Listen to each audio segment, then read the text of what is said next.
भारत के एक पड़ोसी देश ने वैक्सीनेशन के मामले में कमाल कर दिखाया है। इसे लेकर इसकी खूब तारीफ हो रही है।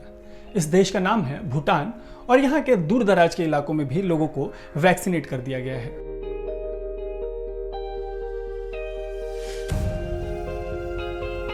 पिछले महीने यहाँ ऑक्सफोर्ड एस्ट्राजेनेका की वैक्सीन की खेप पहुंची।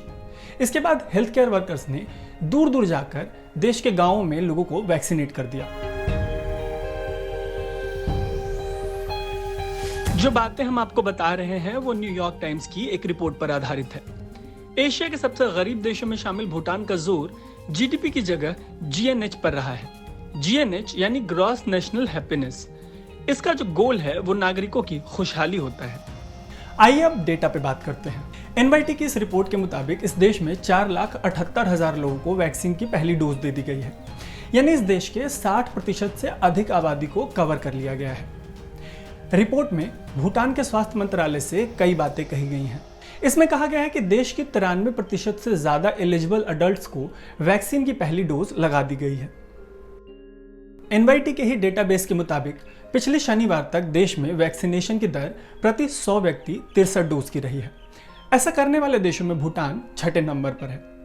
अगर इसको हल्का करके समझें तो भूटान में वैक्सीनेशन की रफ्तार अमेरिका और यूनाइटेड किंगडम से भी बेहतर है। भारत से तो यह 7 गुना और दुनिया से 6 गुना बेहतर है।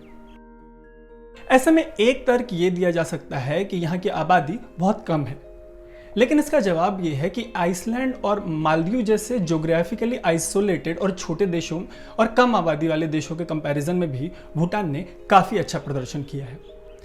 इसी रिपोर्ट के मुताबिक इस देश के स्वास्थ्य मंत्री ने ऐसी सफलता की कई वजहें गिनाई हैं। इनमें यहाँ के राजा के नेतृत्व की तारीफ, लोगों का साथ, वैक्सीन को लेकर लोगों में भरोसा, solid primary health care system जैसी कई बातें शामिल हैं। स्वास्थ्य मंत्री वांगमो ने यह भी कहा कि देश की कुल आबादी 7,50,000 होने की वजह से 2 हफ्ते का यह वैक्सीनेशन कैंपेन कोई बहुत डिफिकल्ट काम नहीं था। एक बड़ी बात यह है कि यहाँ के वैक्सीनेशन में जितनी डोजेस का इस्तेमाल किया गया है उसमें भारत का बहुत बड़ा साथ रहा है। भारत ने भूटान को वैक्सीन की सभी डोजें मुहैया करवाई हैं। वैक्सीनेशन में इस्तेमाल की जाने वाली कोविशील्ड वैक्सीन दुनिया की सबसे बड़ी vaccine producer company serum institute of India बनाती है। भूटान का कहना है कि पहले राउंड में 8 से 12 हफ्ते के बाद दूसरे राउंड की वैक्सीनेशन की तैयारी की जा रही है। यह तैयारी एस्ट्राजेनेका की वैक्सीनेशन की गाइडलाइन के हिसाब से की जा रही है। बता दें कि भूटान में हेल्थ केयर के लिए नागरिकों को पैसे खर्च नहीं करने पड़ते।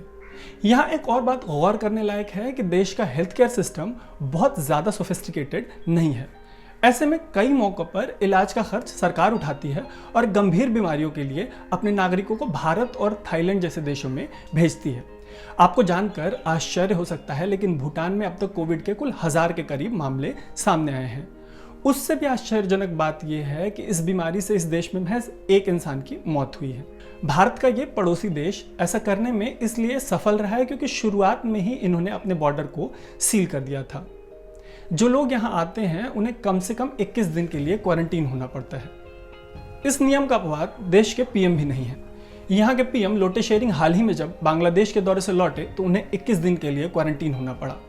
इस दौरान वैक्सीन लगवाने वाले शेरिंग ने फेसबुक पर इस कैंपेन से जुड़ी कई तस्वीरें और वीडियोस पोस्ट की हैं ताकि लोगों में वैक्सीन को लेकर भरोसा और ज़्यादा कायम हो सके। अगर आपको ये स्टोरी पसंद आई तो प्लीज़ अनकट को सब्सक्राइब करें। मेरा नाम है तरुण।